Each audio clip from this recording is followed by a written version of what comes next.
Alur Trigger episode 1 ledakan amarah yang tak tertahan. Cerita dibuka dengan sorotan media soal meningkatnya amarah di kalangan anak muda Korea Selatan. Banyak yang merasa tertekan hingga mengalami ledakan emosi, isolasi sosial, kecanduan dopamin, kekerasan, bahkan bunuh diri. Sementara itu, seorang mahasiswa bernama Jong Tae naik kereta ke kampus. Di perjalanan, ia mencoba membelah ibu hamil, tapi justru diminta diam oleh si ibu sendiri. Di kampus, Jong Tae dimarahi dosen karena telat. Diam-diam, ia membayangkan menembaki semua orang di ruangan. Fantasi gelap ini dibahas saat ia konsultasi ke psikolognya, yang bilang bahwa semua orang punya pemicu dalam hati, tapi harus dikendalikan oleh logika. Lalu, seorang ibu kos menemukan penghuninya bunuh diri di tempat kejadian perkara.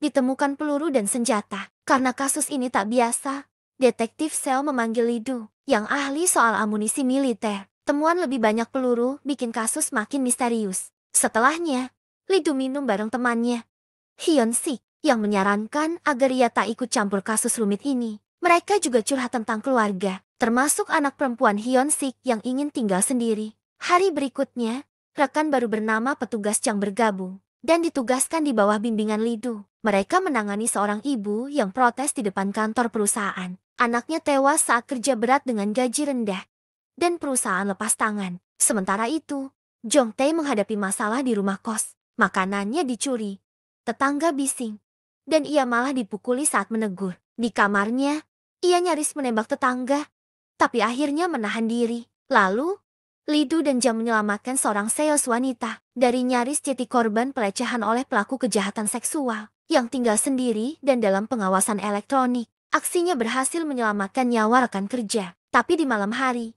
Jong Tae benar-benar kehilangan kendali karena terganggu suara tetangga yang berhubungan intim. Ia mengambil pistol dari kotaknya dan menembak. Ia menembak para tetangga yang mengganggunya, termasuk pengelola kos. Ketika polisi datang, Jong Tae sudah siap dengan senjata dan berkata, "Sudah terlambat.